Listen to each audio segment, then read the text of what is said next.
अस्सलाम वालेकुम नाजरीन।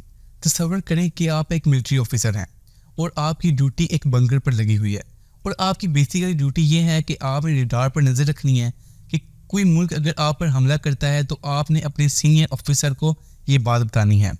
लेकिन अचानक से रडार पर शो होता है कि एक मुल्क आपके मुल्क पर तकरीबन 5 या 6 मिसाइल लॉन्च करता है। तो आप क्या करेंगे? आप फौरी तौर पर अपने सीनियर ऑफिसर को बताएंगे और साथ ही ये खबर पूरी आर्मी में फैलाएंगे कि अलर्ट हो जाए, अब जंग का वक्त आ गया है। लेकिन रुकिए, इस जल्दबाजी में क्या आपने ये नोट किया है, ये भी तो हो सकता है कि ये रडार आपको गलत खबर दे रहा हो। तो यकीनन आपने नहीं सोचा होगा, लेकिन इस गलत खबर के फैलने की वजह से पूरी दुनिया तीसरी जंग अजीम के मुंह में जा सकती है। तो आज की हमारी वीडियो एक किसी तरह के वाक़े में है। तो वीडियो में आगे बढ़ने से पहले इस चैनल को सब्सक्राइब कर लें ताकि आपको इसी तरह की इंफॉर्मेटिव वीडियो मिल सकें। तो फिर आइए हम शुरू करते हैं।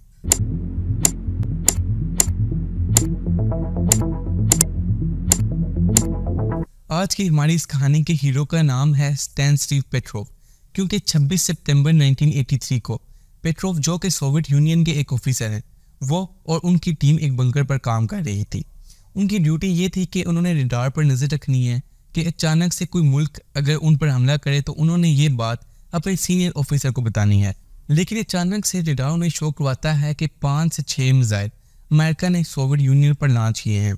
ये कोल्ड वार का टाइम था कि जब सोवियत यूनियन और अमेरिका के दरमियान कोल्ड वार चल रही थी। अब ये बहुत मुश्किल एक लम्हा था, क्योंकि अगर पेट्रोव ये बात अपने सीनियर ऑफिसर को बताते तो बात तीसरी जंग अजीम तक पहुंच जाती।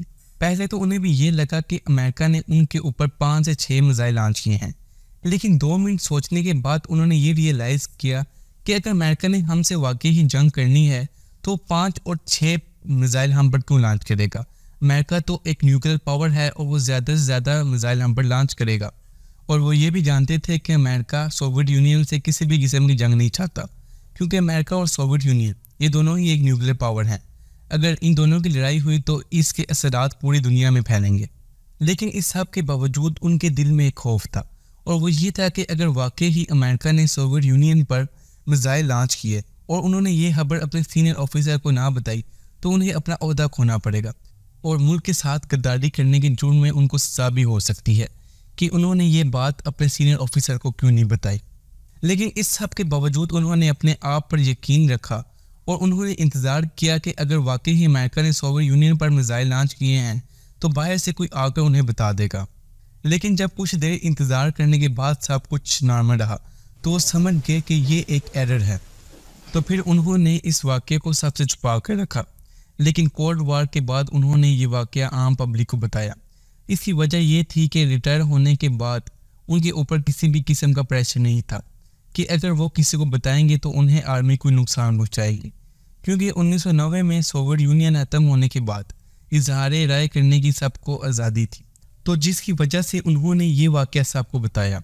पेट्रोव ने बेशक ये रूल्स की खिलाफ वर्जी की, लेकिन रूल्स की खिलाफ वर्जी के बाद उन्होंने दुनिया को बचाया, जिसकी वजह से उन्हें कई अवार्ड दिए गए। तो क्या अब आप सब्र कर सकते हैं कि आप एक माइन में फंस जाएं और आपको 69 दिन के बाद रेस्क्यू किया जाए? तो सोचिए ये कैसा खौफनाक मंजर होगा। तो आप ऊपर आई बटन में क्लिक करके देख सकते हैं कि कैसे 33 लोग 69 दिन के लिए एक माइन में फंस गए और फिर उन्हें कैसे रेस्क्यू किया गया। तो अगर आपको वीडियो अच्छी लगी है तो इस चैनल को सब्सक्राइब कर लें और आज के लिए इतना ही। दुआओं में याद रखिएगा। खुदा हाफिज़।